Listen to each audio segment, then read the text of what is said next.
Joe Dash Effect. Is that what this is called, Joe? Yeah. So this is called the Joe Dash Effect. Mind, body, soul. Check 1, 2. I'm in my zone right now, and you know what we do? Healing on everything. This is the Joe Dash Effect. I've got my good friend and dear brother, Benny Bizzie. For some of you that don't know, he's actually one of the illest musicians out of the UK. He's worked with some of your favorite brand names. He's a musician. He's a writer. He's literally the definition of creativity.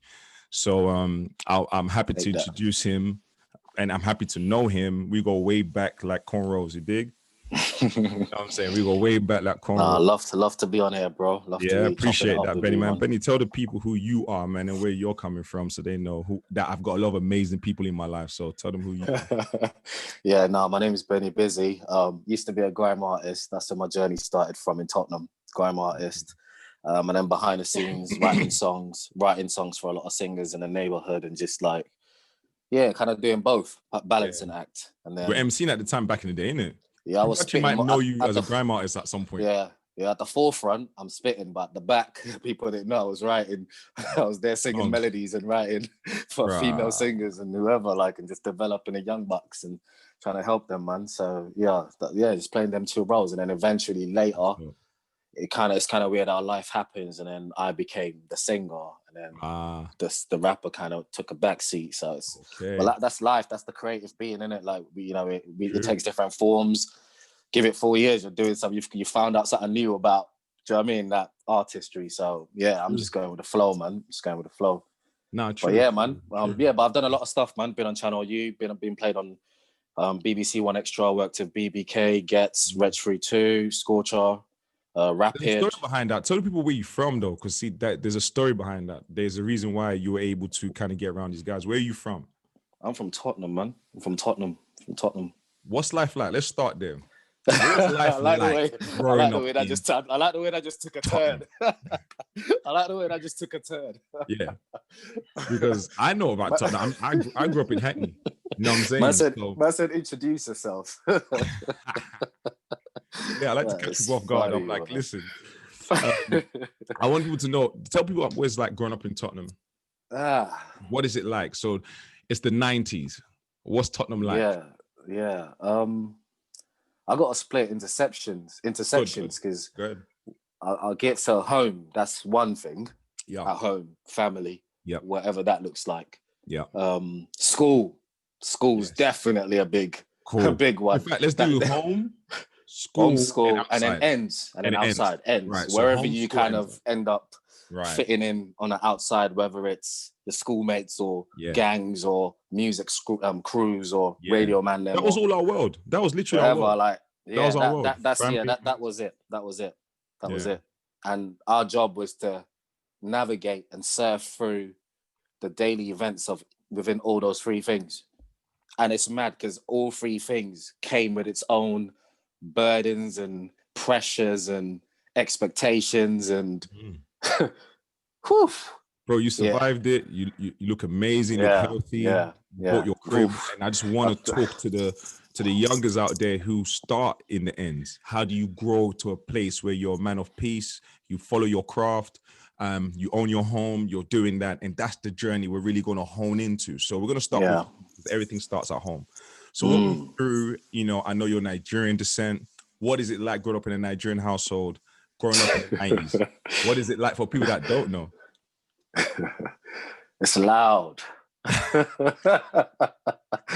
It's loud. It's loud depending on how many kids are in the house. I got 4 brothers and 1 sister.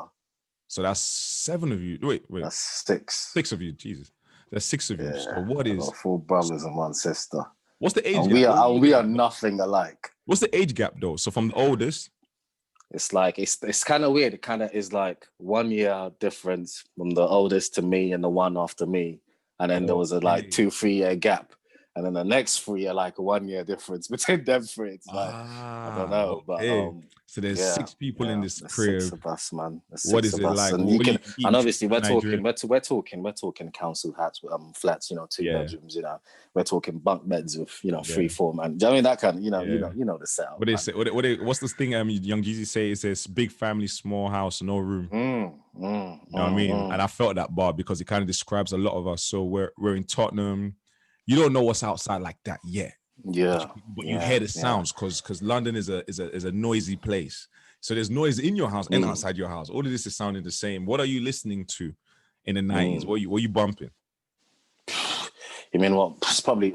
Actually, I know what. Let's start with what my parents were bumping. Oh yeah, true. Let's start there. That's the influence. Because that one was mandatory. It's true. Whether that's what's happening now?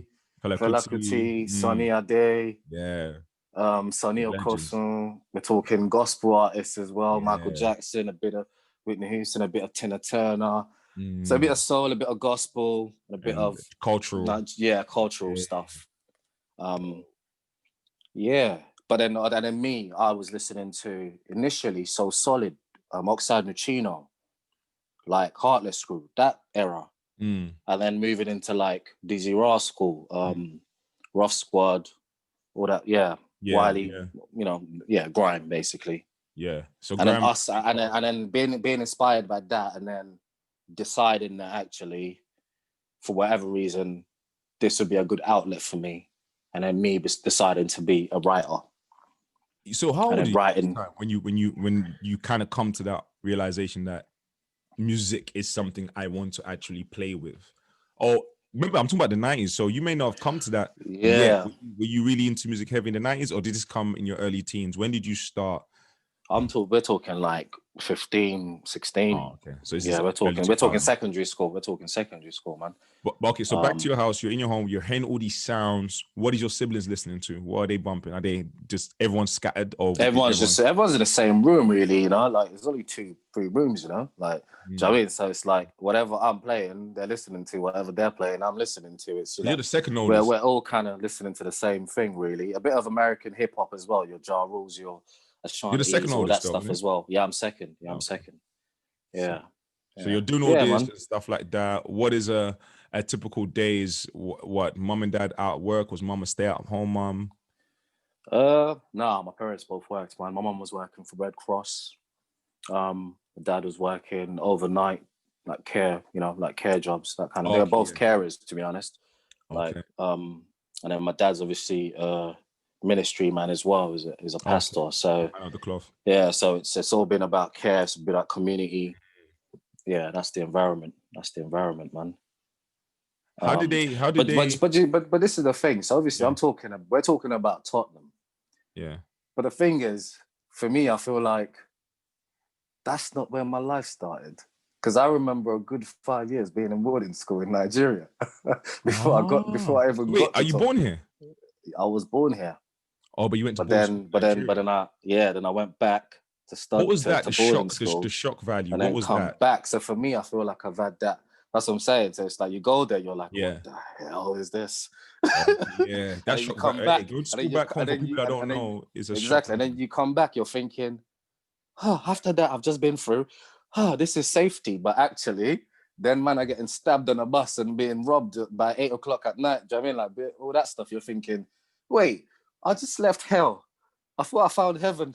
But actually, it's not. This too is hell. What's it doing to you though? What's if you're a young man coming out the blocks and you've come back from boarding school and this is all going on, you grew up in a Nigerian home, just regular stuff, parents working, just out here. What is this doing to you? When you're first seeing all this violence? Is your reaction kind of like, oh, what's that? Survival. Curious, or is it kind of like head on the swivel? Survival. So you're just trying to figure out how to keep yourself away from danger as much. I'm not gonna lie to you, bro, man. I was numb. So after a while, you just became desensitized towards. I was just numb. Like I come back from Niger and I was numb. I was numb already. That's what I'm saying. So like we're talking all this stuff about how music, family, all that stuff, but in my head, I'm like, but was I really there though? Because I've just come back from the 5 years boarding schools between what time and what time? So let's get a time frame on it. we're talking, oh, Joe, man, we're talking the age you shouldn't be at boarding school. Because it's interesting because even like I've been schooling in Sierra Leone and school here. And one of the key things as a young kid that stood out, like I remember coming back, right? And someone told the teacher to shut up. Like my heart fell in my chest.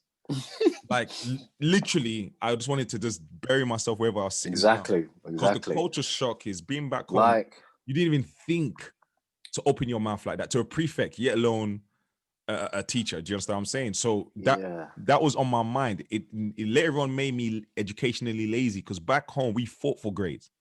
Do you understand what I'm saying? The culture in school is you've been an idiot, it's not gonna fly. Do you understand what I'm saying? Yeah. You come in 30 something in the class, it's not gonna fly. No one's rating that.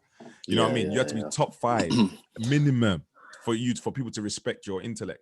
But we've worked, even when there's no light, there's no nothing, we'll still be by the That's lamp. what I'm saying, brother. Even on that note, like when I got here, like for me, when I got back, I was like, rah, they never take the light. Like, there's always light. Like, simple as that. Like, bro, like, I'll be like, rah, like, I've gone 3 days and there's light every day. Like, electric, like, there's electric every day. Like, you're waiting for it to go off? Yeah, like, I'm literally like, is it going off? Like, at 9, at 11? Like, when is it going off? And they don't go off. And you're like, whew. Like, that's, for me, like, them little things was like luxury, man. Luxury. Like, see, when I got back here, everything for me was a luxury. Everything. To appreciate things more. Bro, my appreciation for everything, man. Every little thing was a luxury. But when I talk about numbness, I'm talking like, so like, obviously I've come back and I've been through what I've been through. I ain't processed it. It's all just happening like at a fast pace. I ain't really stopped to process it. And then I'm now trying to get good grades at school. Bro, my focus, bro. My focus. Bro, I was not that guy, you know. I wasn't the A to C grade. I wasn't that guy, bro. Is it? And then obviously and then for not getting it, then you get the discipline. What were you? But you're not really having a conversation about why I'm not getting it. It's just my dad's just. It's just a discipline. It's just a discipline. Disciplinary thing. Yeah. And I think that's pretty common anyway. What's distracting you? What is distracting me, bro? Yeah, the fucking memories, man. Bro, forget even the thoughts, bro. Yeah. Just the feeling, the knowing, like, bro, I've lived it. Bro, I've lived it, man.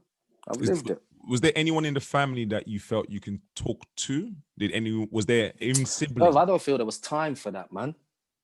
I feel like all this stuff, all this talking stuff, this only started happening now, bro. We're talking like 4 years ago. We're talking like 2014, bro. Back talking. Then, there was no room for talking or being able to express yourself. Bro, man. I didn't really talk to no one, man. Did it make you go inside yourself? Like, did you just go 100% inside? Bro, like, I'm definitely introvert. Definitely, like, reserved. Like, I shut down, man. Numb. Just numb to because bro, like, this is what I mean, bro. There's no space for what you're asking for. You're asking for a space for dialogue. There's no space for that when you're still trying to, bro. It's like you've just come out of war and you've just been let out, bro. PTSD. You still need to like sit and think, what the hell did I do? Was that? Yeah. Yeah, context, like there's no context. But then you've not really had the chance to do it because as soon as you're let out from the war, then you're in another war zone. And then you're trying to survive. You're trying to survive. Yeah, bro. Bro, come on, man. We're in school and people are walking. Come on, man. People, like, bro, man, there's people with weapons. Like, come on, man. You, like, on your way back home, bro, like, making it back to your crib, door to door, from school to home, is a blessing, bro. It's a blessing. And I didn't see it as a blessing. It's a blessing. It's a blessing, bro. That's where all the misfortunes happen. Do you understand what I'm saying? Because, you know, we were talking about you're born here, the cultural shock happens in Nigeria, you're in boarding school, seeing all this craziness with zero explanation to make you contextualize why it is happening. You get back over to the UK. Yeah. There's no we can't even go have into dialogue detail. Joe, we can't even go into detail of what boarding school is like, because, you know, we talk about culture, bro. Like, here, like, if we talked about some of the stuff, bro, like, people will be like, like that's just like it's just not right. It's just borderline not right. what, abuse. Do you think there's? Let me ask you this question, Benny. I've come to the age where I believe some things, but I don't want to influence your answer. So I'm gonna ask you the question. Do you think in our culture, and I'll say our culture as in African people, do you think that the way we raise our children, or the culture part of a big massive part of the culture, is very abusive in its nature? Do you think that? Think they get away with using the word disciplinarian, but it is abuse. Because if you think about the age that a child is, like, come on, bro, 5 years old, 4 years old, like, these are ridiculous ages, and you don't know it until you're back here in England. Come on, these bro, are ridiculous man. ages for people. Those are like, and that's the age where, like, everything you're sowing in that child, that's where it sticks the most. In my opinion, you know, early years. Yeah, man, that 0 to 7, you know. That's what I think anyway. We say discipline, but it's abuse. They say it's discipline. And obviously when you're older, they also make you think that, oh, well, if you didn't have the discipline, then you wouldn't be the man you are today. Yeah, you know, that's the game they're trying to run. And I'm like, you got bars. Yeah. You got bars, yeah, okay. I ain't got nothing for that today, but I'm gonna work this thing out. But then this is how I reversed the question by saying, well, actually, okay, cool. So when I have my kid, I'm going to do the exact same thing. Me too. At the age of 3, I'm going to be slapping my kid around and using him like a punching bag and stamping on his feet and making him do. And then they see it from that point of view. And they're like, actually, I don't know if I want you to do that with you. So why the hell did you do that to me? Do you know what I mean? It's so weird. Here's the thing, right? I'm an avid reader, right? I love reading books because I love hearing the perspective of people that are smarter than me, articulate certain experiences. And it's weird that when you can teach your children through trauma. Like I'm a father of 2. I understand in moments where I can pluck from that trauma and react off that, instead of practicing the compassion and patience that's needed so in his early years he can see fairness. Yes, I have the opportunity to do right. And if I don't do right, then I'm gonna get the other bit to it. But what is one of the most difficult things for you to accept as when you start to get, aware of some of this stuff? What's some of the difficult things that's hard to accept from your parents? I think condition.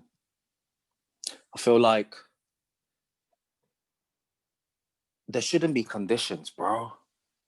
Break that down. Bro, like you've got a kid, right?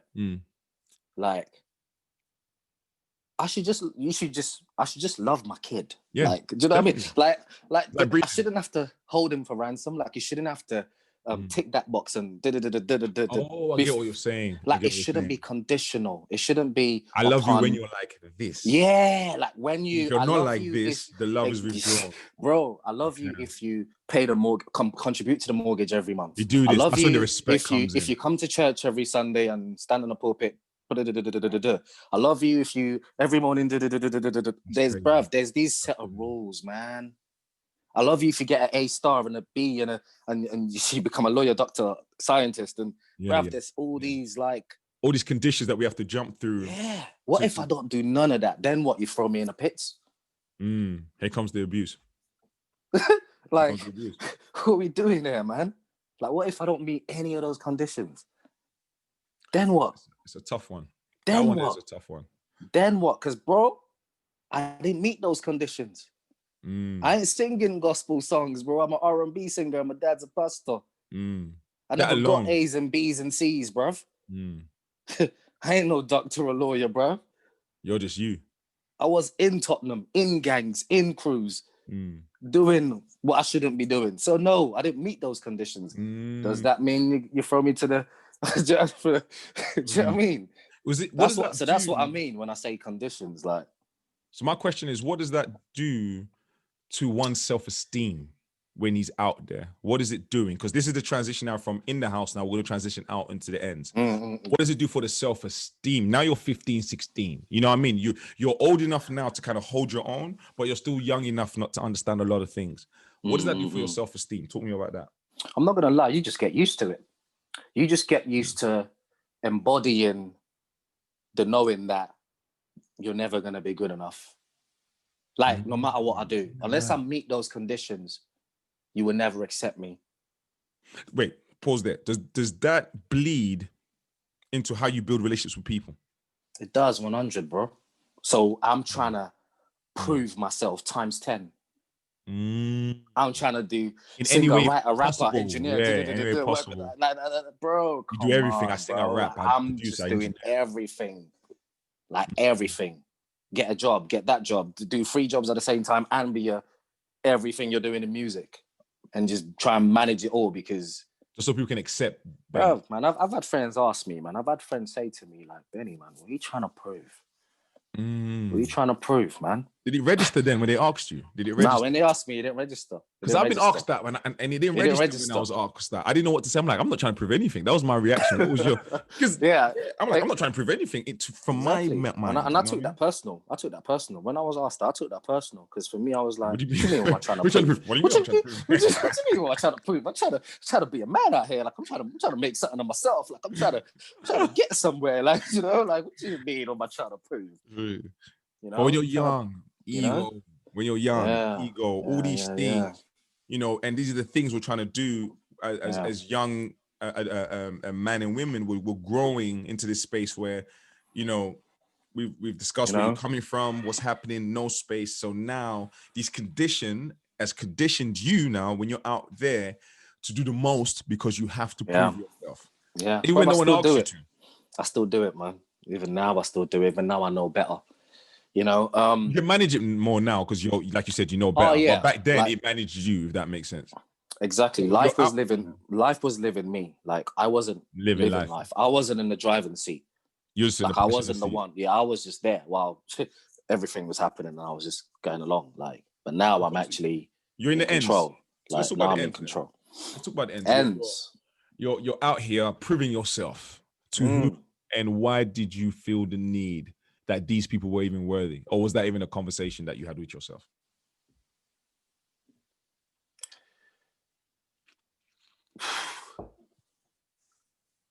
It's just back to that. I'm just trying to get somewhere.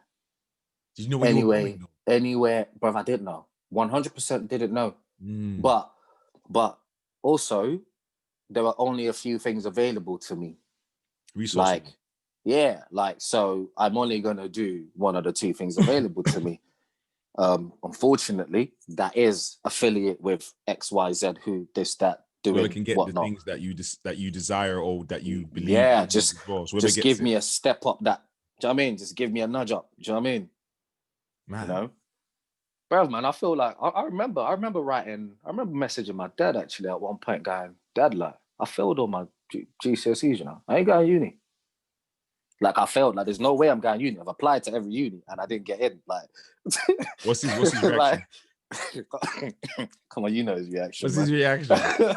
For the people, listen, I know what's happening. You know his reaction. I know what's happening, but for listeners who don't grow up where we come from, because this is the lesson we're trying to teach people, is that when we get older, these are painful memories, but as we heal, we're able to articulate them so others don't have to follow in our footsteps. This is how we change the world. This is how we change the narrative, is that we find some sort of courage and we speak to that side. Because when I was 15, 16, I knew music was all I had. That's it. I'm like, this is going to save me.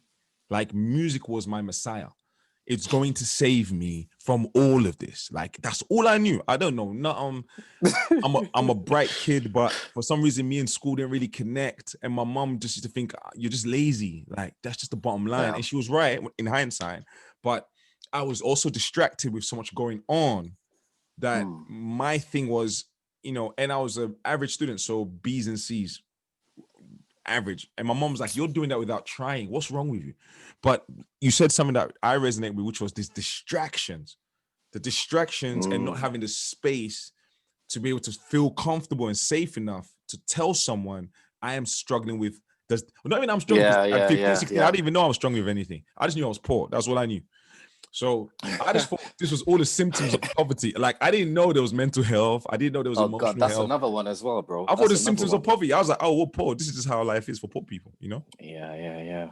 Would you say did you guys grow up poor? Was it okay? Or what would you describe that, being a teenager, when you're old enough to know what's up? Boy, we definitely didn't.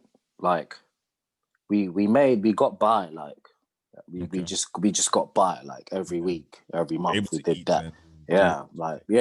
But nothing beyond that, really. Nothing beyond that. There was no fancy gifts or travels or that kind of stuff. Any family vacations? Do you ever go on a family vacation? Nah. Like, my dad drove us to Holland like a few times, but I think that's all I remember, man. Okay. That's something. all I remember. That's something. We got family out there, man. Yeah. I got cousins out there. Yeah. I got cousins out there. Sick. Yeah. But you talked about the distraction thing and the ends, you're 15, bro, what am I trying to say? Bro, like, you see, like, with work, like classwork, bro, like, I wasn't there, you know. Like, bro, like, I was physically there, but but I wasn't there. Not like, there. Joe, I wasn't there. Like, I wasn't, bro. Bro, listen, I asked my brother Simon or Benny Manx, bro. They was in my class, bro. Stimpy, like, bro, like, these, man, bro. I was writing bars in class because that was the only thing that I could anchor, like, and just, like, attach myself to, that kept me in the moment, like, just doing something that I could make sense of. Because you trying to teach me maths formulas and scientific terms, and bro, like, bro, Benny's in the corner listening to Deja Vu and that, bro. Rinse FM. I don't remember that, bro. I was like, what the hell is this brother talking my about? 8210. I mean, the reason why this is so important as well, and some things you're saying is bringing back so much memories for me. And like, when I was growing up, I felt like my whole ends there. There's 3 things that made me realize we were poor. Like, all my man them didn't have a dad in the house. That's the first thing. Right. I didn't know that you were supposed to have a dad in the house until I was 15. Right. Because in my world, nobody. I'm on an estate. You know, when you grow up on estates, bro, there's 100 of us, mad kids. So no one had a dad. And even though they had a dad, their dad was what they were calling bums. They weren't helping the mum out. They weren't protecting the mum. They weren't providing. My dad, no. See, I'll give it to my dad. Like, he was working hard. He was always working hard. He wasn't around, but that's because he was working hard to make sure they put food on the table. Like, I will never take that away from him. Like, definitely. So it's interesting. I'm happy you mentioned that. So now we're growing up. I'm realizing, okay, cool. You know, we're poor, but my mum made sure that we never went without food. She made sure that we had Christmas. She made sure she held it all the way down. You know what I mean? Then what happens now is, at 16, 17, I'm outside in the ends. We're talking about the ends now. We're outside. I didn't understand how much pressure my parents were under. Like, I didn't understand until I got older. Have you ever asked yourself, right. what was life like for your father? Because when I think about my dad and figure out what life was like, I gotta think he's a young man coming to this country. He doesn't know nobody. He's not old enough to tackle life like that. He's known his ways of living for so long. He had a horrible relationship with his father. Right. So now, with no proper guidance or nothing like that, what is it like being here with your insecurities, with your stress, with all of these things? Limited information. That's a battle in itself. With limited information, because me and you now, we have way too much information. We have so much we can pull from. Back then in the 80s, there is no information like that. You have to go to the library, but how do you do that when you're trying to work 2 jobs to support your family? Exactly. So do you ever think about where your dad was doing everything he believed was the right thing, but he may not have felt the gratitude from the family? Do you ever think of that? 100. And what that may have even done to his psyche, where you 100. Feel like kids not at that time, though. Not at that time. I mean, as you're older now. It's only now, probably like a year or 2 ago, where I've actually been saying stuff to him like, Dad, like, we love you, you know? Like, you know, where, like, we're trying to make him know. Like, it's like, we don't hate you. You know them ones, like, we don't hate you. Yeah, we're pissed. Yes, we got differences. Yes, we have our expectations or preferences on how we wish you had, you know, nurtured and raised and whatever. but we don't hate you. We're not stupid. We talk about the sick things you've done. Like we talk about. What's his response, bro? What's his response, bro? He was just quiet. He was just quiet. I think it was just. I think it's just the. I think for him, my kids say that stuff, I'm crying. I'm breaking down. I'm breaking all the way down. Because think about what you're saying. If you're walking around with any insecurity about how you was as a man in that house, and your children say to you, "We don't hate you." Not only do we not hate you, yeah. I think he was just taking it in. I think the quietness was him just kind of like taking it in, just and also probably just hearing it for the first or second time in his entire, And we have to understand our parents are not perfect as well. You know, that's such a hard thing for, like, when I was growing up, one of the things that I struggled with to understand is that my parents are superheroes. And then when I got old and realized Superman was fake, it rocked my world. Because you were thinking as a kid, right? Like, you're growing up, bruv, your parents are your world. Like, they are your providers, protectors, everything. And then when I got old and realized, oh, they have flaws and all that, that was a lot for me to take. I ain't gonna lie. That was like at 17, 18, that was a lot for me to take, to realize, just like how I was dating girls at the time, my mom was one of those girls in the 80s that she was dating. Do you understand what I'm saying? And when you realize all of your relationships with women and you realize, oh, okay, she was the same as all of them. My father was the same as me. We were all out here trying to figure out what is this thing called love. Yeah. But if we don't have it in ourselves, then we fumble in that space. But back to the ends. When you're growing up in Tottenham, you know, this is a major black community in Tottenham. Just like I grew up in Hackney, there's a major black community in Brixton, Peckham, other areas, major black community. When did the gang stuff, or did you have an appetite to join it? Were you just trying to fit in, or did you have your own motive? I'm not gonna lie. Initially, it was people testing me. Like, obviously, I've just come back from Niger. They don't know that, so I've got this veil where I'm still in this space, still trying to process, and I'm just trying to get through school, day-to-day stuff. But there's people who are like, I want to know why this guy is not scared or why he's, I don't know, the way he is, kind of thing. What's he on? Which I think is pretty normal. Like, people do that. Like, that's just a normal thing. It ain't even got nothing to do with the fact that I've been Niger and back or whatever. Like, it was just that was just a normal thing. But for me, my response to their whatever, it was like, bro, this is the thing, bro. Like, I'm still in Niger in my mind, so it's like, and I know what we do to people that do that approach me the way you're approaching me, and I'm trying not to be in Niger because I'm not in Niger. Right, you're trying to adjust and be civil as they exactly, bro, exactly. So it's that kind of like, bro, like my first day in school, bro, fly kicked a boy, bro, fly kicked him in the back of his neck. First day in school, fly kicked him.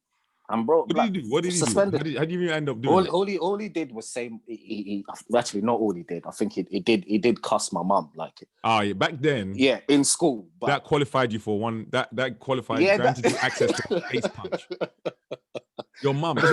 When we're in the 90s, that's all he had to say. Yeah, and I didn't know better. It was your mum, and it was on and popping. Yeah, I don't care how big you were. Saying your mum make a guy that's scared you fight you and swing, because. You see, mums is out of boundaries. You can cuss me. Yeah, that's what I'm doing. It is. Okay, so the first day of school, you're getting. I'm already there and then.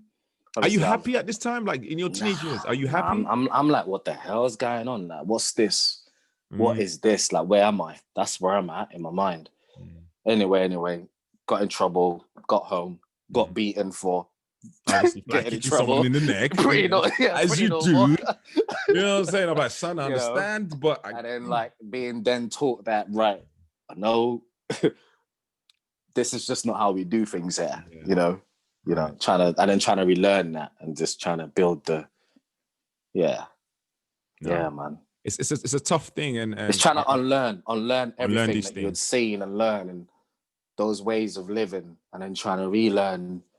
What's acceptable, like it's crazy. And then as you're trying to also relearn, you're trying to be civil, but then you're on a bus and people are poking with borers and pulling your hoodie down and trying you, and you're thinking, oh, stress everywhere I go, like you're just trying to Africa, stress in the house, stress outside, stress, school, stress, like it's What do you think it does to a young black man by the time he's 21? What's it doing? How does Benny Bizzie at 21 look at the world after all of this? I was just anxious, man.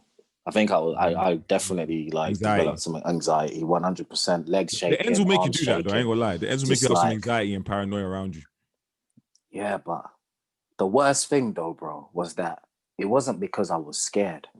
It was because of trying to make that choice. You know? One bad it's choice. Like I'm just, you know, like, and I'm just hanging in the middle. Like, do I doppy your man because it's just crossed that line, or do I not because actually we don't do that around here, and I've got things to lose, and there's family names to protect, and there's you know, like all that stuff. Like, bro, you know? You're still thinking about all them things. When man them let off, you're not thinking about none of that. You know, but so it's that speaks to your spirit. Yeah, still. You know, but that's me though. That's me, man. Yeah, but yeah, definitely, bro. Like, survival, man. Survival was like my middle name, bro. Like, trust me, man. As a kid, man, survival was my middle name, man. 100%. So okay, cool. I want to put the conversation to when you first start developing relationships with women. You know, what was that like? You're carrying all this baggage around. You know, to whichever level you can speak on it. What is it like for Benny? His first rejection from a female. Who loved you first outside of the home as far as a woman's concerned? Did it change anything?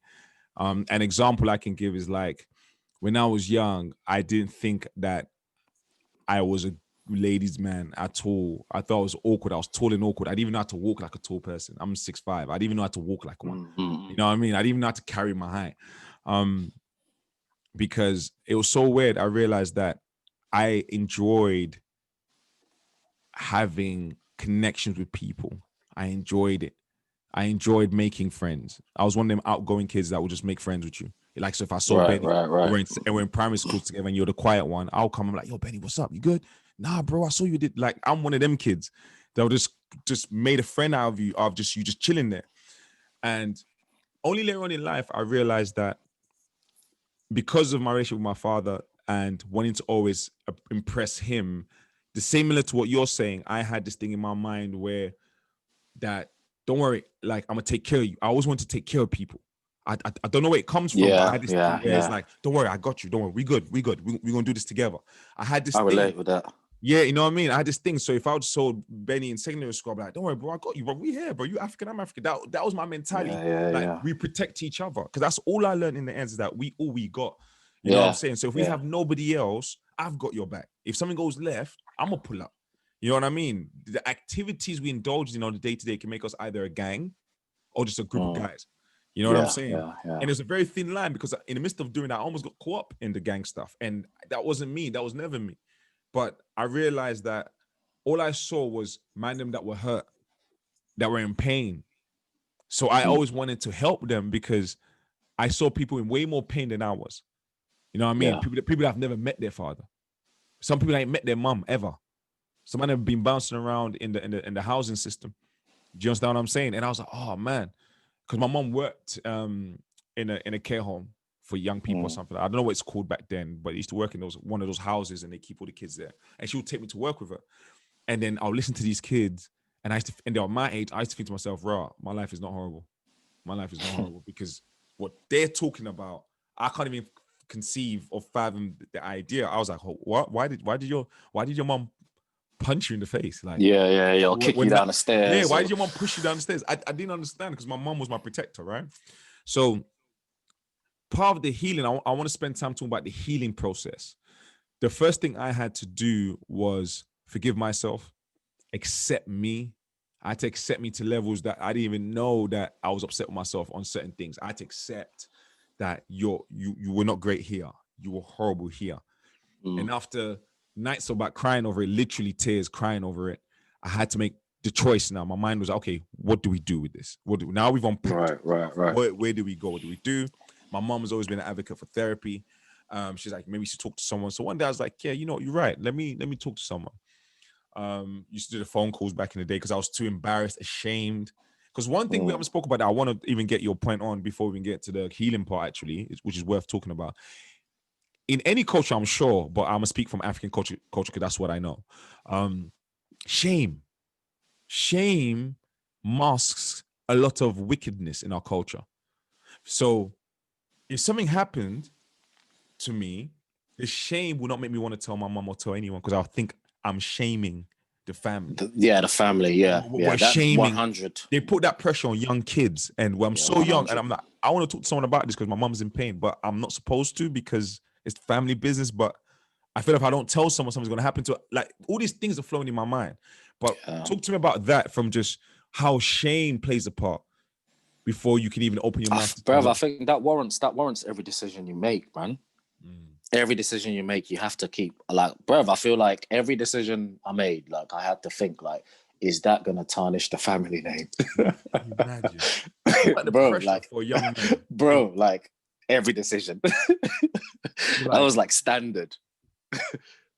That was like standard, you know? And that's back to, because then that family is going to find out that your family ended up there or couldn't pay their mortgage, or then got deported, or then this and that, or like bailiffs came to the yard, or like because the rumors were spread all the way from London to Nigeria. And it's getting back to the village. Listen, please understand, grandma, it's getting back to the village. Like, you know, it's going back to the village. Several villages, actually. Several villages will know what's happening. That's off top. Jeez, cuz. Yeah. So did shame? Did you ever feel ashamed? And this is the thing, but I almost feel like, that's one of the reasons why the beatings. I feel like, because I'm not gonna lie to you, that's the thing you remember before you make that wrong decision. You're gonna get the whip. So does beating work? So I feel like beating work then? I feel like that was used to kind of like condition you. So does you beating know work? So you know that work. if you, let's get that. So you know that if you do it, you get smacked. You know what's coming. Because this is the debate now. So this is the debate. Does does smacking your children work? Because based on what you said, you thought about that beating before you did something. Because this is the logic of our forefathers. Yeah. That my thing is, beating without love and compassion and education is abuse. Period.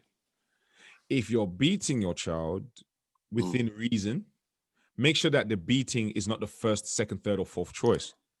Make sure that there's reasonable things in place. But because I'm a kid that got beat, I can see where sometimes that might have saved me. So what is your thought? Joe. There's a tap. There's a smack. let's just get this clear. Okay. Let's climb this elevator. There's this tap. There's taps. There's smack. There's smacks. There's prostrate in the corner, or punishments. You know, or just kneel down. Beat, but you kneel down. And then there's the horsewhip, or the hanger, or lay naked on the table. That's beating. And then like beating now. From that onwards. So are we saying we want to stay in the top 2 tiers? Bro, where are we here? Do you know what? Okay, when I say beating, I've realized, like, yes, beating. I wasn't getting tapped or smacked. I was getting beaten. But maybe this is what they call it. They call it Stockholm syndrome. Right. Where you justify why they're treating you like this. And you start to side with. I don't justify it at all. I don't justify it at all. I think keep beating away from the situation. Because I say well, 2 things are in my mind. One, it gets to a point where the beating starts looking like you're using that to process your own pain. Yes. You're now using me as a punching bag because you got stuff that you haven't dealt with. Got you. So you're now because, bro, like I said, there's smacks and there's like, bro, I'm vexed with you. And there's punching. Yeah. Do you know what I mean? There's a difference. Yeah, there is. One looks like you're disciplining your child. One looks like you're processing your trauma through me. Yeah. Massive difference. Massive difference. You know, it's so weird that you're saying that, but it's true. There's levels to it that could have been. Bro, come on, man. Now you're saying that, I look back, I'm like, Joe, you're forgetting how old we were, man. Because I can't. Stop it. We're not punish we're my kids. son and I'll pull his ear, for example, if he's Do doing you something. know what I mean? Do you know what I mean? Or take away the PS, take away the phone. Like I can't beat him like that. The way I was getting beaten, I can't bring myself to do that. I'll feel like I'll just feel like silly, man. I'll feel horrible. I couldn't and then I can smack your bum, like smack his bum or smack his hand to touch something thing, but I can't beat you the way I was getting beat. I can't take a belt. I'm not taking a wire. I'm not taking all these things. That's why I think it's a bit, but you know, and you go look back that our parents were only teaching us what they knew. Yeah. What they knew also. So they could only do what they know, innit? Like we know better, so we're gonna do better. But from them, they're probably getting worse than what they thought they was giving us. Mm-hmm. They thought we were probably crying over nothing. You know what I'm saying? Do you ever speak? Something that's come to my mind actually, as part of the healing segment. Have you and your siblings ever spoken to each other about just about like how mommy and daddy kind of like? Yeah, definitely. Recently. So it's a unanimous decision. Like, no, we weren't feeling it. It was a bit mad. Or did some of the other siblings decide that actually was necessary, or they won't see it as that bad? Nah, like we talk and we praise like their efforts at like raising us 100%. But then we also have this space now where it's like, but there were other options. How come you didn't see the other options? How come there was only one option? Why was there no layers? I think like you got people, you know, and that is the key. And actually, that's the trickiest thing. I've spoken to one of my friends' dad recently, and it's like that's the trickiest bit, you know. Trying to get him. I was having a conversation with him, just like, uncle, like, you know, what go on? Like, how come you're laying hands on? Did it like just like is like? Could we not do that? What? Not do what? You can't even imagine. He didn't even want to hear. He didn't even have the capacity to see that. He wasn't even like, bro. You might as well have told him about pyramids and horoscopes and that. That's how he was listening to it. He's like, bro, this boy tripping. Bro, the way he looked at me, I'm a big 30-year-old. I was like, yo, the way he turned at me, I was thinking, raw. Are we back in Nige? But isn't that funny though? Like, because part of the healing for me is that I have to accept. A minute. You told me something that was so important to my healing, like. You said something one time we were talking, and you're like, Joe, he's not going to, like, reduce your expectation. This guy is not going to.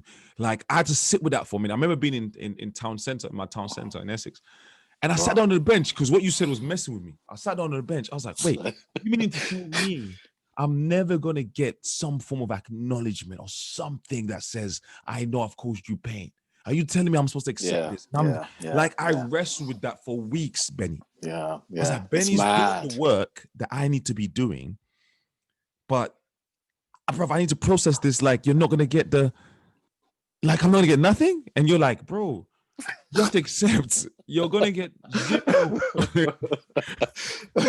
know what I'm saying? You're like, Joe, you're gonna get zero. Just bro, I don't know what it's gonna take, man. But that helped me. That helped me understand to go into that situation with the right frame of mind. Like, you know what?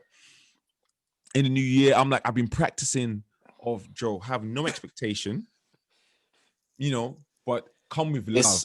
It's not a blanket rule. Like, it's not a blanket rule, because I do know of parents who over time have come round and started to make little changes and be open-minded, because now we're not in 1950, like it's 2021. Like, it's, do you know what I mean? Like, in a few weeks, like, do you know what I mean? It's like, it's a different time. Like, there are so many other resources, knowledge. Like, the ones born in Africa or the ones grown up here? Because the ones in Africa, man. No, actually, that's a point. That's a point. The fathers that grew up here, the ones that grew up back home are two different. No. Grew up here. No, not because I'm about to say family. Like, and that makes sense. Back home. Yeah. It's gonna take them. Do you know why? Because they gotta come to it. They gotta come round to it themselves. Because you trying to force them, it's already a viation. Because that's like, you're telling me what to do, which is a no already. So they got. So you can open the dialogue and have plant little seeds and say certain things, but bro, just say it and duck. Lay your case and leave the room. Walk out. When they're ready, bro, beats me too much. Walk out. But yeah, back to my bedroom's parent anyway. Like, it did get through. So basically, he was saying like, yeah, man, how can my daughter be coming through the yard, sees me in the living room, walks past, doesn't say hello to me, doesn't contribute to this, locks herself in the bedroom, expects me to come and like it's all this like energy, just pure. And I'm thinking, that's your little girl. Anyway, we're having this mad tension, and then I said to him, like, uncle, you know what, bruv, I pissed him off, you know. Joe, I pissed him off. I know you did. I said the wrong thing because you know me. It's a minefield with them, though. It's a minefield. I said, uncle, if she felt like you were gonna hug her, if she felt like you were gonna embrace her and say, hey, daughter, hey, like, how's it going, and have a conversation and make her feel safe, safety, she would definitely have walked in that room every single day and said hello to you. But she was scared, man. Shook at you. Sorry. Bro, the way he just sat there, just like angry, just looking at me like. Because you made him face his first demon. I was like, maybe it's time I leave. After dropping that, go. I leave. Call your Uber. As you're explaining it to him, bruv, you should be calling the Uber. Bruv, he didn't say a word, you know. Like, he didn't say, I acknowledge or I heard you. Bruv, he's got to fight sat with him. there silent. And in my head, I'm thinking, he's going to... Bruv, he's got to sit with that, though. He's got to sit with that. Think about that. Do you know what is? People don't think, like, one day you're going to have to look at your child in the face. It is what it is. Like, that's in my mind. I'm like, I don't want to do anything. When I deal with my children, I think to myself, I don't want to do anything that one day they're gonna have to sit me down and I don't have the answer. Yeah. Like that's think about bro. You see that conversation. That is my response to everything that's happened to us. If we didn't feel like you were gonna use us as a punching bag, if we didn't feel like you were gonna make us feel anxiety, fear, shame, guilt, everything, we're not meeting your standards, all this, like, if we didn't feel like that's what we were gonna get from you, we would happily come and run to your arms every day. Like, because you represent safety, you represent protection, you represent. But unfortunately, those are not the images that come to my mind when I think of you. So, sorry. I'm trying to avoid you. Actually, that's what I'm going to. You know, and bro, I'm trying to avoid the drama. Listen, I've got enough going on in my life. That I can't control. I can't. Home is where it's supposed to be your temple, your peace. So if you can't make home safe, then I understand. And this is their biggest job and our biggest job. Moving on. So how did you start your healing? We got to create safety. We got to create safety. Right, healing. Healing. I'm still on that, man. I'm still on that. I'm still on my journey. When did you decide my journey? For example. Right. 2019, definitely. What was the catalyst after so many years? I looked up to the sky and I shouted, "Fuck!" I shouted, "Fuck you!" Like, what the fuck? Like, what the fuck? Where the fuck are you? What the fuck is going on? Like, bruv, the sky, the clouds. Oh, I lost it. Okay. I got to that point, like, where I was like, what the fuck is going on? You're demanding answers now. Bruv, literally, I was like, take me now. Just take me. Literally. I was like literally shouting, walking from the station to my yard, looking up in the sky and shouting, take me now. Swear down. God. Bro, one thing we don't, this is why I check on my friends a lot more, because I realize, I remember the first time I ever felt suicidal, and I realized that I got to check in on my loved ones, because everyone puts on this, I'm good. No, I've stopped doing that. Like, I'm telling people, like, don't call me and ask if I'm good unless you ain't got 30 minutes to spare. Like, don't do that. For real. And I'm sitting there, and I worry about my loved ones, and I'm like, yo, are you okay, bro? You good? You know, stay up. Let's fight this good fight. You're not alone. Let's stay up.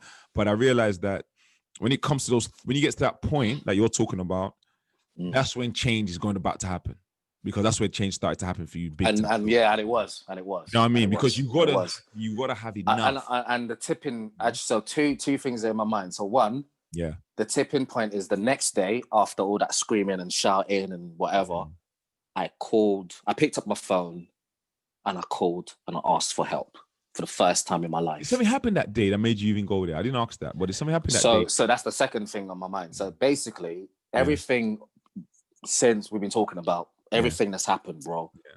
Boarding school, Nigeria, uni, navigating music, then health issues, you know, all that stuff, being the provider, like looking after the family, like carrying everybody, like just the burden of all of that. bro, I feel like it just got to a point where burnout, like that's the only way I can describe it. Like I was just squeezed.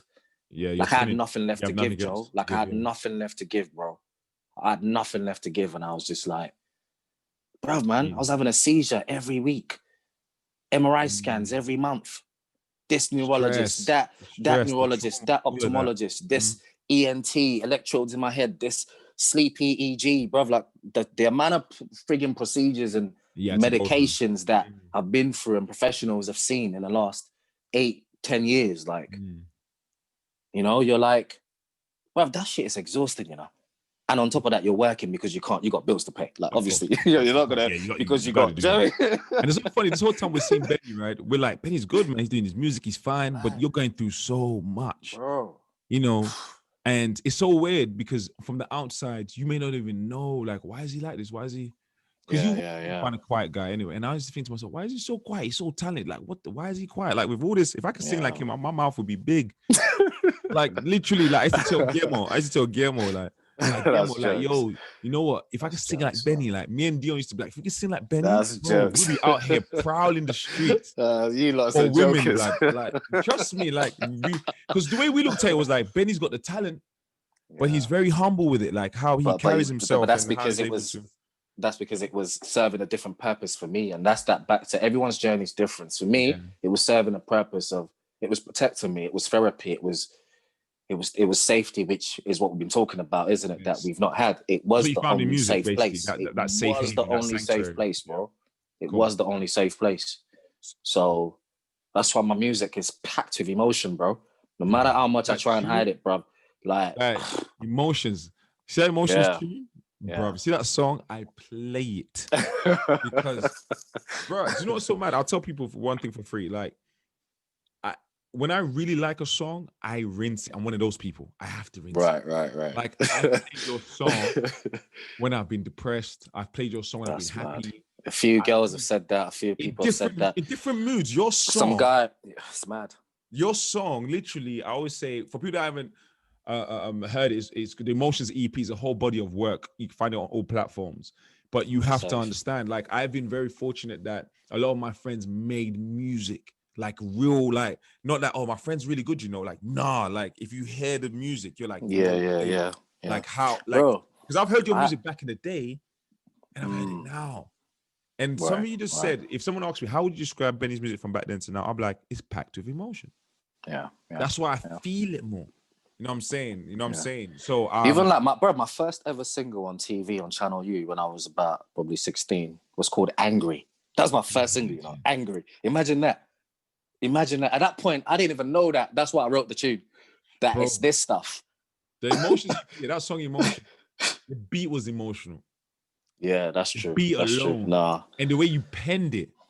Yeah. The simplicity of the melodies and your wording that you put together. I'm like, oh, Benny was in pocket. Like, I always know when you play me music, I'm like, oh, Benny was in pocket that night. Whatever was happening that night, he was in pocket. It just feels good. You know and that's one of those ones where it was about timing, right place, right time. Because I was with C Figs in the studio, I was with his missus. You both have a chemistry still. You both have a mad chemistry. When you don't get it, when you don't find those gems once, it's just beautiful. That's why I tell us your music is spiritual. Because emotions, what they do is, we've covered a lot of ground. Right. And I do want to go to, when you started healing and stuff like that. But music is a big part of healing. That's why I want to talk about it. Because for people who don't understand why a lot of us do music, we come from an era where music had to serve a bigger purpose. You know what I mean? And even in this era, for lots of artists, it serves a big purpose. But for a lot of you, it's something to do. It's a clout thing. You know you can get famous and be lit. And if you're being honest with yourself, a lot of it is just that. But we can hear the difference when there's real artistry happening. Because there's the amount of effort and time injected into the music. And when you hear certain people's music, you're like, oh, where was he at when he made this song? That's what I keep thinking. I'm like, where was Benny at when he made that Emotions track? Like, how did he know this was the right melody that was going to take us here? How did he know these were the right words to say? Because from a person that's a fan of music is a therapy thing, because Music on the Brain is a good book I read that tells you what music does at different frequencies to the mind. And when we healing, whether it be music, entertainment, whatever you do to heal, it's very important that you understand it, you study it, because music was our saving grace. It was going to save our lives. Literally, you know, literally, man. This was a Literally, rescue mission for music. It was a rescue Joe, mission. literally. You know what I mean? Because without music, I would have been in gangs ASAP. Yeah. Yeah. That's a no-brainer. ASAP. Yeah. Because the only reason I didn't follow Mandem is because I'm going studio. That's it. I don't care where we're going. Studio will took priority. I don't care if it's a party. I'm like, oh, you man going to studio? I'm going with Mandem that's going to studio. Yeah. Straight up and down. And that saved me. And those same parties I was going to go to, 3 people died. Jeez. You understand what I'm saying? So I know music saved my life. Like this, I've been in situations where man don't want to put me in a car to drive somewhere just because we hanging out. And someone's called me like, yo, but we're in studio. I'm like, skirt, can't roll. And then come to find out that the whip got sprayed up. Mad. Do you understand what I'm saying? So for me, music saved my life. But before we go into, because obviously we spoke about music, but before we go into music, I want to go back to the original point of you screaming at the sky, enough is enough. Benny can't give no more. He can't take no more. He's just I'm burnt. I'm spent. He's spent. He makes the call for help. Are you feeling any anxiety, stress? Are you worried about shame at this point? Or what? Are you worried that the person's going to judge you?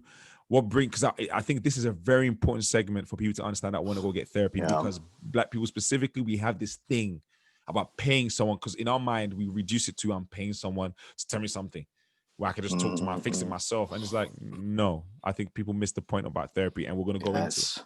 But it's definitely different. It's different. Yeah, it's different. It's like the same way people look at situations like marriage, for example. They'll tell me, bro, just a piece of paper. Yes, if that's how you want to approach it.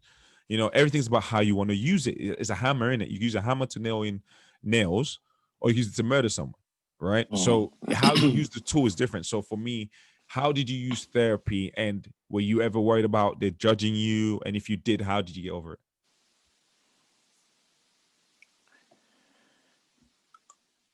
The first thing, safety. Safety, man. Everything we've been talking about is everything we've been talking about. That is the bottom line today. I've learned. Yeah, the root. Yeah, literally, the root of all everything safe. Is safety. The root of it has all been safety. So I can have a conversation with you, with friends, whatever. But that's what therapy is. Their first initial goal is to create that space of safety. You know. So safety. And then so that's the first thing. So initially, I'm not even trying to chat to them, Joe. Like I'm chatting to them, but I'm like, I don't want to tell you that. I don't want to tell you that I saw that and I saw this and he did that. And do you know what I mean? And I'm also then feeling like, oh yeah, are you supposed to tell people what's going on in your family business? Because do you know what I mean? Like there's all these like ruminations, like and I'm not trying to say nothing. Right. And obviously, bro code as well. And we don't speak on other things. Yeah, certain things we don't speak on.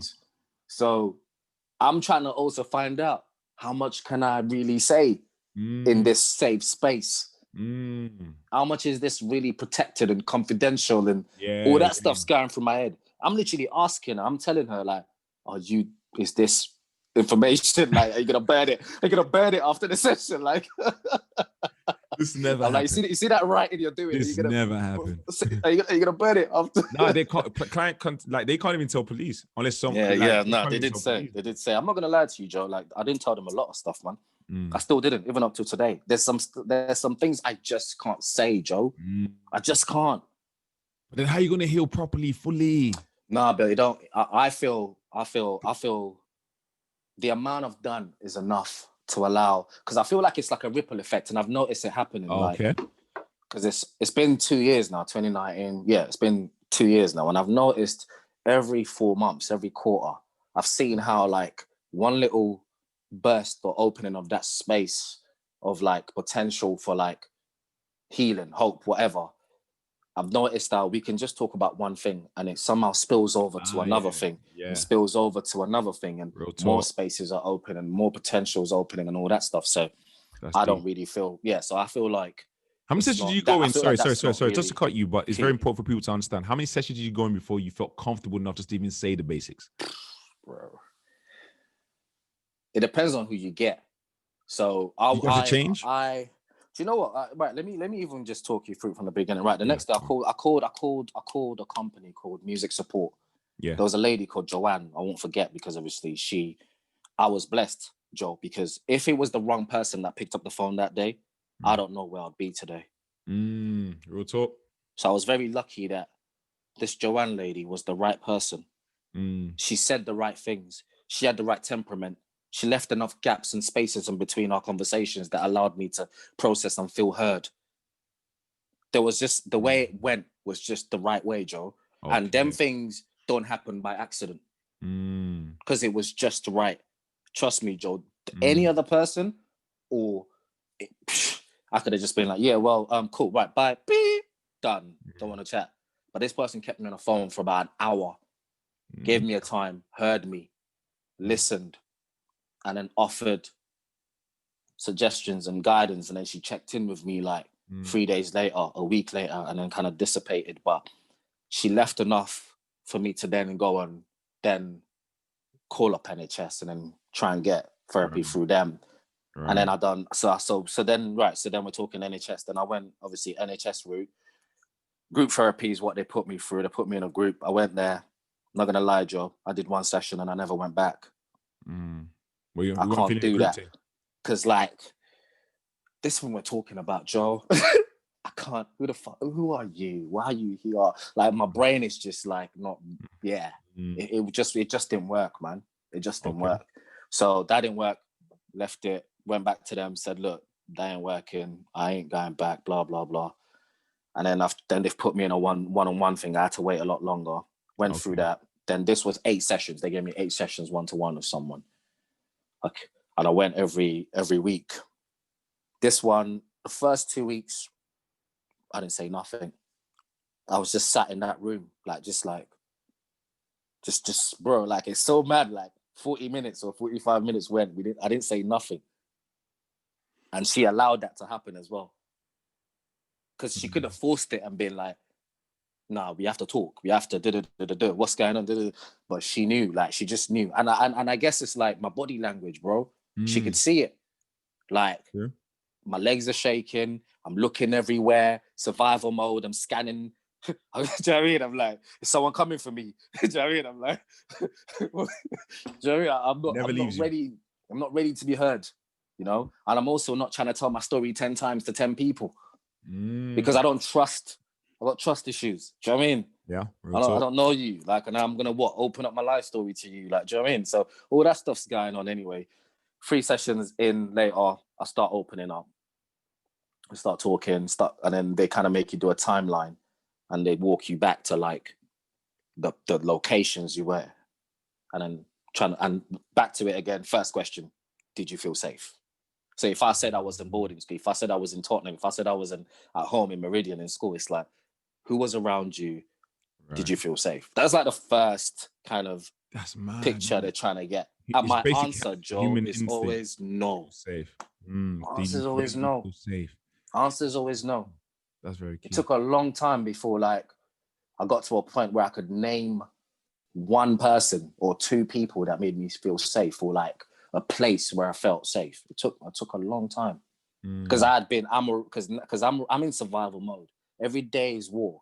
Every day is someone's coming from me. Every day is I need to prove. Do you know what I mean? Every day is just this need to be doing. So there is no space. So I've just kind of accepted that. Yeah, this is just how the world is. Yeah, true. You know.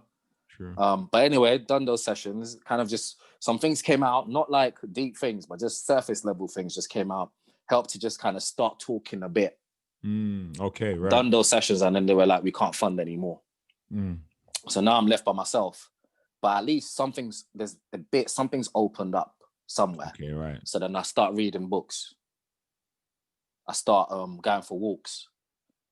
I start doing yoga, working out more. I get back to music and I pick up my guitar.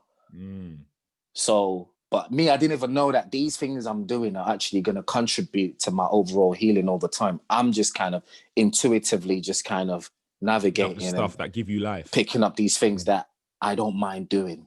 You know, then over time, I had a mad seizure, like a mad one, bro, where like, you put in hospital. 2, yeah. So one of them, I just woke up on the floor somewhere, basically. Mad. Like, not even knowing like how I got there.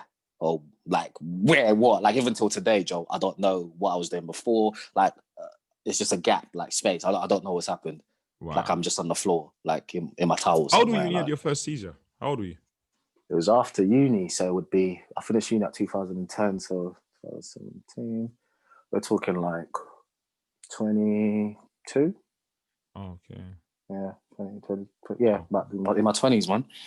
I never had, bro. I didn't have these things before because there was, bro, like my survival capacity was so lit, bro, that there was not even space for like bad things to happen. Like, bro, it took that I had to burn out. I had to get to that point where I was fully squeezed, and then and stuff started happening. But anyway, and then the second one, I'm kind of just standing, and then behind me, I woke up on the floor, and then behind me, there's a big dent on the wall. Like, I've looked back, and I'm like, why is there like a body's dent in the wall? So basically, I've obviously blacked out or fainted or whatever, and I've kind of fainted, and my head's gone back into the wall. I've pushed into the wall, like the wall's actually broken as well. Like I've broken through, and I've fallen on the floor. So it's like, and then at that point, I'm like, right, okay. Music, like stop. Okay, so that's the time now. You work. Okay, stop. Like everything came to an end. Like just stop. Like I literally was just like, stop, man. Like I don't care what's going on, just stop. Because I'm just moving like a train. I'm like always moving. I just had to stop. And then I called and I've reached out again for help second time. And then this time Dave obviously paid for like a psychiatrist, which is just one. They just went to the top because they were like, this thing don't make sense. We've read all your records. It don't really make sense. So they just skipped the queue. They just went, just like, she had one session. In one session, she just kind of wrote the referral and said, this is what's going on. I don't know why they've been putting you on all them medications. I don't know why they're doing this and labeling it this and that and that. It's not hyperacusis. It's not tinnitus. It's not this. It's that.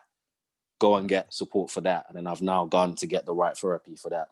And then that's what I've just literally finished. Like, we're talking probably 2 weeks ago, I've just finished, which has been the whole of 2020. And the timing of that as well has been during a pandemic that I've had that kind of intense work every week. And then that one was like where all the real stuff's coming out. Yeah. The real stuff's coming out. Like, what do you call it? Emotional constipation, man. Bro, like, you had to let it man to man, Joe. Every single session, Joe, I'm balling out. You're doing real work. See, because you're doing real work, bruv. I'm balling out, bruv. Every session, man to man, I'm balling out. I'm just feeling like, bro, like, I remember one session, I was like, I feel like I'm being electrocuted because, bro, like my whole system, the whole body, like, just hot. Nerves, It was hot. I'm shaking, and I'm just like, I'm so like gone that they have to really try and pull me back out into reality because, like, the depth of like some of the where stuff you're going to is psychedelic in its nature, bro, man. Bro, nice. It makes sense, bro. You know? Like, listen, you're going where we rarely go. You know what I mean? You're describing a process that a lot of us don't really even understand of what it takes. Even the sheer willpower for you to go through the process, to get referral and stuff like where some people just say, "Nah, F this, man. Let's go chill." Yeah. You took it upon yourself to see that your health was intact. You know, and that's very, very key because you have to understand, I spend most of my time trying to convince people about their health. And you see my lives anyway, I'm on there just trying to kick it with people like, hey, man, look after yourself. Trust me, there's people that have real conditions and you don't want no parts of that. And don't wait until, human beings are like that. Sometimes we can easily take life for granted. We can easily do that. Just being able to see, you don't even understand how lit that is. Just to see, like, you know what I mean? Like, something that you're born with that you can't even fathom not having it. But just to see or like be able to get up and walk and run and jump, you know what I'm saying? All these things that we feel like we're entitled to, that seem like, oh, this is it just is what it is. But until it's taken from you, then you're like, oh, hold on, like like I miss just being able to put my shoe on. Yeah. Because funny enough, when I was a kid, one of my biggest fears, and it lives with me through to adulthood, is losing my mind. Don't know where. I can't give you the inception. I can't tell where it started, but one of my nightmares I would have as a young man a lot was the fear of losing my mind. Like you wake up one morning and you can't make decisions, and you can't. Listen, I told my wife, I'm like, if my mind goes, pull the plug. Jeez, pull it. Mad. I said, straight up and down, pull it. Because mad. You have to understand, yeah. To me, I can survive all the other stuff. Because when I can no longer recognize me and I can't recognize my children, that's a fear. Yeah. For me. That is mad stuff. And so it pushes me to really look after my body, look after myself, check in with myself. Like I'll be talking to myself loads throughout the house. Like my wife's she's used to it. And I'll just talk to myself like, Joe, calm down, relax, breathe, and coach myself. Breathe. Man's his own therapist. Bro, like real talk. There is such thing as self-therapy, to be honest. Self-therapy, right? Because I've learned a few things from counseling and stuff like that. I'll be like, yo, Joe, calm down, have a breather. Listen to what the other person said. Like I have to talk to myself like a child because you don't grow emotionally past the age of 9. So in order to raise my emotional intelligence, I had to talk myself, say, Joe, calm down. I'm an avid reader, so studying, looking for knowledge is a passion of mine. I love learning about us as people. I love learning how does this mind go from nothing on a scan. They're looking at Benny like, yo, my man's a young man, he's healthy. What's the situation? Yeah. So then in my mind, I'm like, yo, I want to read books on everything from schizophrenia to multipersonal bipolar to multi-personality disorder because I want to understand this fragile mind of ours because it is fragile. It is, man. When I read about it, I start to understand, oh, I know how to keep my mind healthy. I got to focus on gratitude. I got to focus on love. I got to focus on understanding. I got to focus on the things that's going to help me build bridges with other human beings. Do you understand what I'm saying? Because there's a lot of things funny enough, it's the things that we're not really, it's the things we didn't have. Yeah, those are actually the things that we're missing. In our entire That's what people need to understand. None of this stuff, man. When I say stuff, I mean whatever you think is bothering you, whatever's getting on your nerve, or the things you hate, or the things you don't like, none of it matters. Because I read Common's book. He had a book called "Let Love Have the Last Word." Because my thing was, I don't want the world to take away my ability to love. That's one of my things. I don't want the world to make me cynical and just kind of blasé and negligent to the thoughts and feelings of other people because I'm in so much pain. Because sometimes your pain won't allow you to relate to someone else's pain because, like an example of this is like, when like Benny might be saying like, bro, do you know what? This thing was paining me, like this little thing that you've done that you think is little. And that person be like, bro, but what are you talking about, bro? Why are you being sensitive for? Right. What they're saying really is that their pain that they felt, they don't think this is enough for you to cry about. But it's not their judgment to make. It's not their judgment to make. This is what Benny's telling you. He's not feeling that. So however you feel about that, he's just telling you he's not feeling certain things. Yeah. People, their pain will like them to see, oh, actually I'm causing pain. Even if I think it's small. To that person, it's relative. You know what I'm saying? Because in order to heal from these things, you have to have some honest conversations with yourself. You have to accept like, oh, actually, I'm much more selfish than I thought. Oh, actually, I have this ego problem that I need to get rid of. Because only when you are living in a reality, because the only people that hate truth is liars. Do you understand what I'm saying? The only people that can't stand truth bro. Everyone else that can stand truth loves the truth. It's only liars that can't take it when you say something. And your ego, your ego will lie to you. Your ego will tell you you're okay. Your ego will tell you don't need to conform. Your ego will tell you all this crap. And one of the biggest things about mental health now in our society is that we've created so much bubbles of fake realities that it's weighed on us. Where your soul, I believe your soul can't take it no more. They're like, hey, bro, I can't deal with all this. And that's what depression is. That's how I look at depression. Real talk. Because it's the conditioning, it's that state. Conditioning. Once you tell yourself, like, you know what, it's okay that I feel these things. Go get help. And if I choose not to get help, stop complaining about it. That's the honest truth of it. And I'm going to go help or I'm not. It's either choice. It's neither good or bad, depending on how I look at it. But if I decide not to get choice, Actually, I do remember a conversation with one of the therapists where like I was trying to justify like the beatings and the stuff. And I was like, yeah, but that's just, I was like, I remember saying something like, yeah, but I know you're saying that's wrong, but back home, that's normal. That happens to everybody. Everyone. My brother's got it. My brethren's got it. Everybody got beats. So she's like, no, that ain't normal. It's like, what? No one should like, be no, no. She should stop.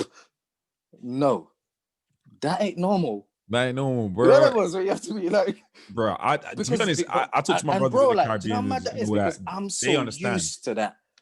We're used to the abuse, right? to that I'm like, that is normal.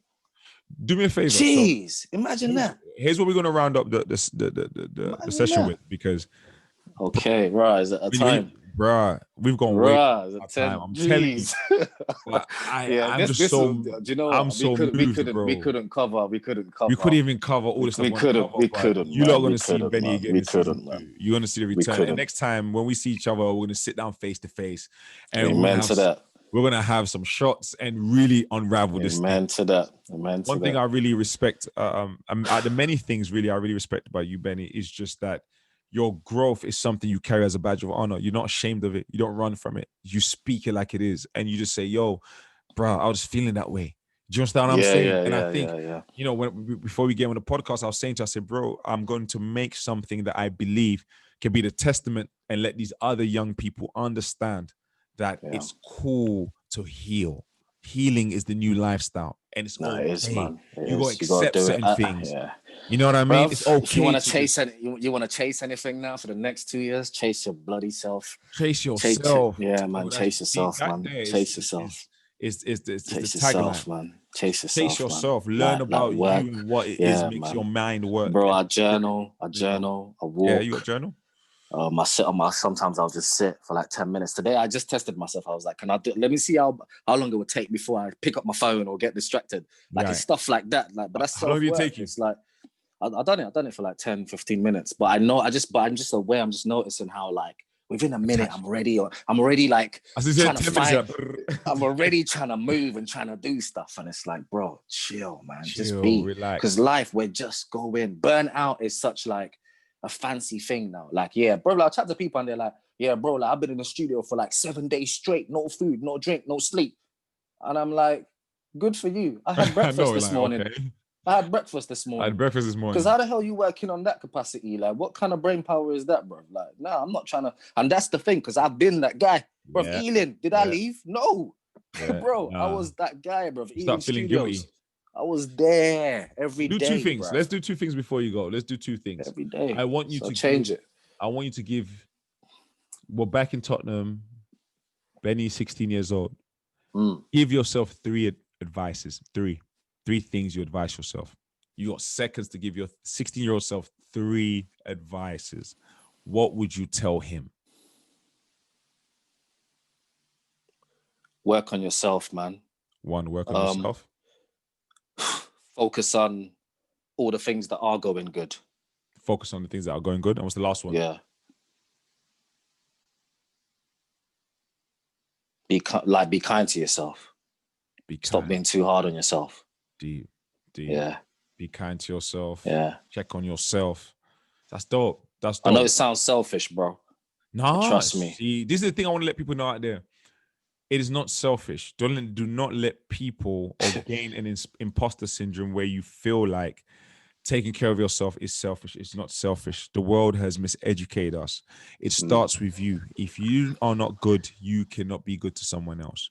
You have to understand that. Then my second bit I would ask you is leave 3 things for the young people that's watching this, or just people our age that's just watching it. You know what I mean? Or people that's older that are just like, okay, what is young man saying? Give me 3 things that you know today that you can give yourself now that you need to be doing. What are 3 advices that we can give to these young people? What are 3 things, you know? Find things that genuinely bring you joy. Find things that genuinely bring you joy. That's dope. Yeah. Well, second thing. Find something that brings you joy. Definitely. Number 2 is like trust yourself.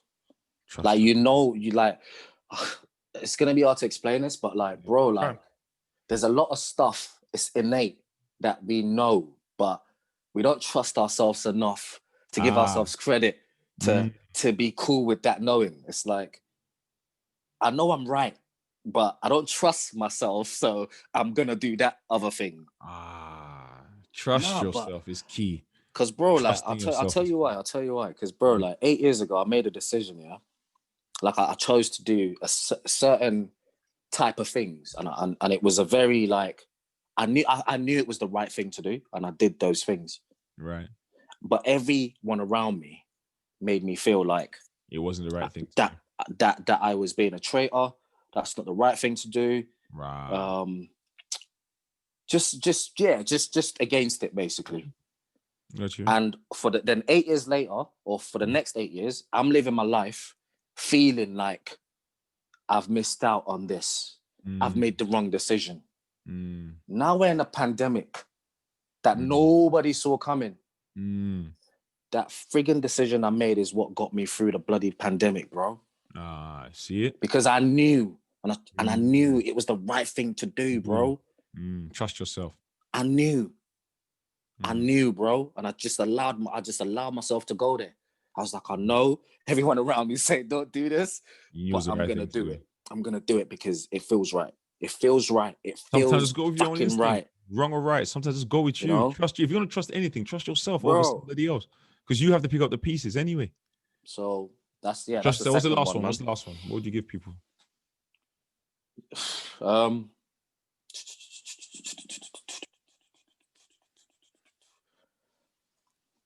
Gratitude. Yeah, man. You have do things that bring you joy. Gratitude and trust yourself. Be grateful for the things you got. Trust yourself and do things that bring you joy. And you notice how everything I'm saying has nothing to do with the external world.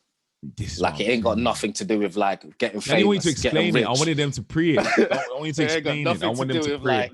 I want them to pre it. Like no clothes or we're never going to explain ourselves again on this podcast. We're not going to explain ourselves. We're going to let you pre the situation. If you can't find it within this little room here, this little space you're in, bro. Real life happens within self. Bro. It's happening within self. So it makes sense. Real life happens within self. And once you change the world inside, you can change the world outside. That's what it is. Mind, body, soul, check is Joe Dash. And then you feel better. And then you can give to the world, man, and help others, man. You know? For real. Benny, I want to thank you for sharing your testimony. It's been a pleasure, man. Thank you for opening up and educating people that it's okay to heal. In fact, it might be one of the coolest things you've ever done, you know, and give yourself time, do things that give you joy, be grateful, trust yourself in your own process, you know, be kinder to yourself. This is very, very important because in the midst of this pandemic and everyone's locked down and we're having time to reflect, take care of you. There's nothing wrong with that. Love you. Man. No one else will. You know what I mean? Be in abundance of love. Like let love definitely have the last word. Just keep loving, you know, and that's something that's key. Love things, love people, even the people that do you wrong, you know, like me and Benny covered in here about our fathers. I'm realizing like, yo, Benny's right. Don't have expectations, bro, because you ain't gonna finna get it. Do it out of the love that you have. You know what I mean? And let them know it's okay, because sometimes it's our role to help our parents. You know what I mean? Which it was hard for me to swallow when he first said it. Trust me. It was hard for me to swallow. I was like, no, we can't. No, I had to. You see this little elephant I'm holding there? You probably can't see it, but inside it, there's a baby. Inside this elephant, there's a baby elephant. Everything I'm saying now, all that look after yourself, trust yourself, be kind to yourself. That's what you would do from a little baby. Yeah. So now it's time for us to parent ourselves. We got to do it. No one's coming to do it for you, bro. No one's coming to pat you on the back when you go and do your 9 to 5 and then you look after that little one and then you hustle. No one's coming to say, well done. You better say it to yourself. You better say it to yourself. Give yourself a pat on the back. That's for real, for real. You better look in the mirror. But Benny, we're gonna link it up in the new year. When this lockdown comes over, we're gonna keep chopping up. We're gonna keep building, because I think what you have to say is so important. Every time I talk to you, I leave with just a sense of confidence that I can make those leaps because someone else has. And that's the beauty of sharing your testimonies, because now I know, like, you know what? I just need to trust myself. And that's what I haven't been doing. From when we will speak about it, I was like, you know what? Benny was telling me stuff that I didn't trust myself with. And that's why right. Like the reason why I was contesting what Benny was saying is because I did not trust myself to be able to go through that. You know what I mean? Right. That's all I've picked from this whole conversation. Like, oh, I knew what Benny said was right, but why was I fighting against it? I know I want it to work out, because I did not trust myself. I didn't think I was capable to walk in there, provide love without feeling anger or lashing out. I didn't trust myself not to lash out, where sometimes you know you can do it. So I'm gonna take that as my lesson today. And we're gonna keep this thing rolling. It's the Joe Dash effect. It's healing over everything. We have to heal. And thank you guys for joining us. Mind, body, soul check. You got to check that in the morning. You got to check that on the 1s and 2s. And I love you all. Thank you for spending time with us. And much love to Benny. Benny, what's your social? Love, man. Benny Bizzie, man. Everything. Twitter, That's Instagram. Benny Benny, and the Z, Benny Bizzie with ZIE, right? Yeah, man. BIZZIE. He's a musician, so check him out on Spotify. Follow him. Check his thing out, because the music is emotional in every sense of the word. You know what I mean? If you want to up tempo flex, is what you want to. You know what I'm saying? Yeah, he's got records for that. We got a nice selection there. Still. Got a nice selection, man. Just nice little fusion. Right now, I know the music I listen to. Like I said to everyone, I've been very fortunate. My friends make really good music, so I can just listen to them and just vibe with them sometimes. So I appreciate you, Benny, man. And love. Yeah, we'll catch up soon. Man. We got work to do, bro. It's all love.